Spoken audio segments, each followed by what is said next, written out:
Hey, I'm Moira MacDonald from Algonquin College, School of Hospitality and Tourism. And I'm Jaki Purdy from Algonquin College in the Academic Upgrading Program. Welcome to Irazu Volcano. Here comes Tim. Hey, Tim. How's your run? Good job. Looks like you're out of breath. We're at a higher altitude here at Irazu Volcano in Costa Rica. We're at an altitude of about 3,242 meters above sea level. That's about the same as having 1,877 Tims stacked on top of each other, or 60 CN towers. Yeah, the air's a little thin up here. I wish I was like those Indians from South America, the Amara. Because they actually produce more red blood cells, and they don't breathe like this when they run up hills. They have these big lungs and big red blood cells that carry lots of oxygen for them. But I have little red blood cells and little lungs. So being at an increased altitude means that your heart has to work harder to pump oxygen-rich blood to your working muscles and your brain. So being at a higher altitude, there's less oxygen in the air, so less oxygen content means your heart beats faster, so your heart rate goes up, your blood pressure goes up, your breathing rate goes up, so everything's working in overdrive.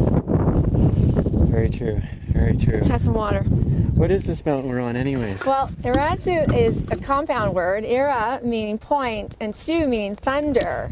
So this particular volcano was also known as a colossal because it was an absolute catastrophe volcano lasting. In 1963, it lasted for 30 months, for 2 full years. And in fact, the day that John F. Kennedy arrived in San Jose to visit was the day that this volcano erupted. And he was greeted in San Jose as it was being covered in ash. Wow. Wow. Well, I don't know much about this volcano in particular, except for, I'll give you your water, except for that it formed because there's a big plate in the Pacific being pushed under a big continental plate that we're standing on. And as it pushes underneath, it forces the continental plate up. And then this one is going down, down, down, down into the magma and starts to melt. And as it starts to melt, a big bubble of magma starts to float up. And then when it reaches the surface, it can explode and form volcanoes. Did you guys know that Volcan Irazu is Costa Rica's highest and historically most active volcano? Right on. Well, that makes sense if it's the most high, because on a clear day, you are said to be able to see the Atlantic Ocean and the Pacific Ocean at the same time. That's amazing. Getting a clear day may not be that easy, however. Well, I really notice it's cold up here. Yeah, they say the average temperature is 7.3 degrees Celsius. Really? Yeah. You know what? I read somewhere that the entire park lies within the freeze zone, so you can get frost anywhere within this park. Wild. The lagoon behind us has an average temperature change from -3 degrees Celsius to 17 degrees Celsius, and it changes color as a result of the temperature change. Wow. It's green at the moment, but it could be blue and turquoise at any given temperature change. Yeah, it's a really blue-greeny turquoise, kind of like your eyes. Oh. So here we are at the lip of the main crater of Irazu, and you can see that the volcano has pushed out a lot of this really fine textured, almost like sand. In fact, we were lying in it just a few minutes ago with our bare feet. And it's piled up these great big deep piles of loose material, and you can see a good example of the big pile if you look at that big, it's almost like a big cinder cone over there.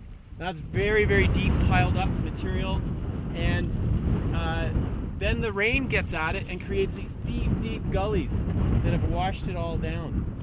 And so you could climb right down inside those gullies. They have extremely steep sides. So if we look over there, follow along the fence line up to the sign over there, it tells us that it's very dangerous to go down into those gullies because you could easily fall off the edge of one because it's just loose material washing down into the main crater. And down in the bottom you can see that the plants have started to take over. Life is so rich in Costa Rica that just years after the volcano stops erupting, you're already getting life starting to creep back in. The soils are very rich with nutrients, so plant life can reestablish very easily as long as it's not too acidic. That's the only thing that would really stop plants from establishing down here. And as you can see, these plants seem to be tolerant enough to be able to handle the acidity of the soil. We had great clear skies here, but you can see that it can change in an instant. And right now there's these billowy clouds rolling in over the edge. We could get rain in 10 minutes, or it could all clear, and maybe we could see, if we're really lucky, the Caribbean side, because from the top of Irazu, on a clear day, you can see the Caribbean Ocean on one side, and over on the other side, you can see the Pacific Ocean. There were two warring tribes. I don't know if you're aware of that, but these two warring tribes, the chief of one offered his daughter up for sacrifice, and at some point in their war, he went back to the volcano and prayed for some help to win the war. And I believe, Jaki, you knew what happened after that. Yeah, the volcano spewed ashes and it wiped out the other tribe, and he won the war because of the sacrifice he made of his daughter. Wow. So he saved the rest of his people? And I think that's one of the stories of how the volcano got its name, because her name was Irazu, Which was the first name of the Yeah. volcano before it changed to Irazu. And you have -3, It's so, so cold my nose is running. whatever, it doesn't matter. minus sounds good though. If you have -3, I'm going with -3. It's good. Granola seeds? Am I good? Yeah, you're good.